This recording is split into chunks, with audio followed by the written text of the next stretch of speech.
Anyway, as I was saying, post-denominational Christianity has really affected all of Christianity globally. But anyway, one last thing that's helped shape a lot of our ideas in the world today is something called postmodernism. It's really a reaction against the ideas of modernism, stirred on by the Age of Enlightenment. And it poses a question: can we truly know anything for certain? Postmodernism challenges all of the assumptions of modernist science, culture, philosophy. It challenges the idea that we can know anything objectively. How does this? But there's some interesting questions we can ask regarding this. Does it allow us because one thing postmodernism does allow us to consider is things subjectively from our own experience. It allows the possibility of experience from what we know naturally, but also supernaturally. How does this affect the way we Christians can offer a witness to the world? And how does postmodernism offer an opportunity for renewal Christianity to offer hope and faith in the world? How does postmodernism create challenges for shared belief and shared cooperation among Christians? Again, it does create some challenges because if we can't really agree about anything for certain, and there are a lot of things Christians today right now are disagreeing about.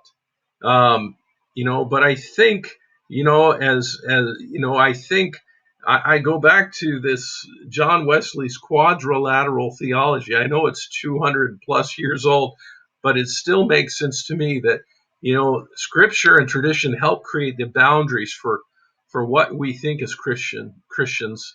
And then our own experience and and reason, in a sense, help create the vitality of our spirit-led Christianity. But anyway, I want you to consider these questions. They're important for the direction Christianity is going today. One other thing I want to address, and also the people that proceeded from this movement, is the latter rain movement. There was a period of stagnation that seemingly occurred in Pentecostal churches after World War II, and some Pentecostals saw new possibilities, new opportunities, and new mission fields. Thus, the latter rain movement emerged in 1948. It started apparently after a William Branham revival in Saskatchewan, Canada. It certainly emphasized all of the basic Pentecostal beliefs and experiences of spirit baptism, expression of charismata, but it added a few new elements: an emphasis on a fivefold ministry of Ephesians 4, an emphasis on personal prophecy, and a strong emphasis on the return of Christ. But out of this movement, there were a number of evangelists, healing evangelists, and other popular evangelists that this movement helped promote. One of those certainly was somebody named Oral Roberts. I actually went to undergraduate school at Oral Roberts University and got to meet Oral Roberts when I was going to school there. And in fact, I went to school with the vice president of enrollment at King Seminary, David Cole. But another one that you're probably familiar with, although he doesn't identify himself as Pentecostal, he certainly is a friend to Pentecostal Christians and renewal Christians, is somebody named Billy Graham, probably the most popular, widely known evangelist in the world today. Jack Coe, I'll mention a few maybe you haven't heard of. So Jack Coe was a very popular evangelist in the late 40s and 50s. He apparently had quite a competitive streak, and he kept on wanting to try and have bigger evangelistic meetings than Oral Roberts. So he got in a little bit of a contest with Oral Roberts, who had the biggest tent, and eventually Jack Coe won that contest for whatever it's worth. William Branham was another one. As I said, the latter rain revival indirectly or directly started out of some meetings he had.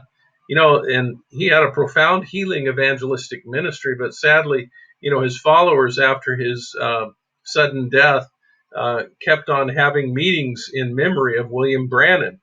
I think shortly before he died, somebody suggested that he might be Jesus Christ returned. And sadly, after he died, there was a number of groups that kept on meeting and watching old film clippings of William Branham. I think there's still a church in Washington, D.C. today that the only thing they do when they get together and meet is watch old film clippings of William Branham. Um, kind of sad in a way. A. Allen was another popular evangelist of the time, popular healing evangelist, but he had a few issues. He had a drinking problem and had some financial improprieties as well. Some of them had their issues, sadly. Somebody else popular at the time was Tommy Hicks. He went to Buenos Aires, Argentina, because of a vision he received from God in Los Angeles in 1952, and proceeded to have some of the largest evangelistic meetings in the history of the world up to that point in time. I think some of his meetings in the soccer stadium pictured here, he saw in 1 week, I think he saw over 1 million people. And the last one I want to mention is somebody named Hal Herman, somebody near and dear to my heart, because late in his life, at the age of 90, he became a friend of mine and a mentor to me and influenced me. He wasn't necessarily one of the most well-known evangelists of his time, but he mentored some of the most well-known pastors and evangelists of the next generation. Among them was David Yonggi Cho, pastor of the largest church in the world, and Reinhard Bonnke, the most well-known evangelist in Africa. But anyway, thank you for your time this week. I look forward to our discussion next week as we conclude on topics of the charismatic movement and the latter part of the 20th century. Anyway, we'll talk to you soon. Bye.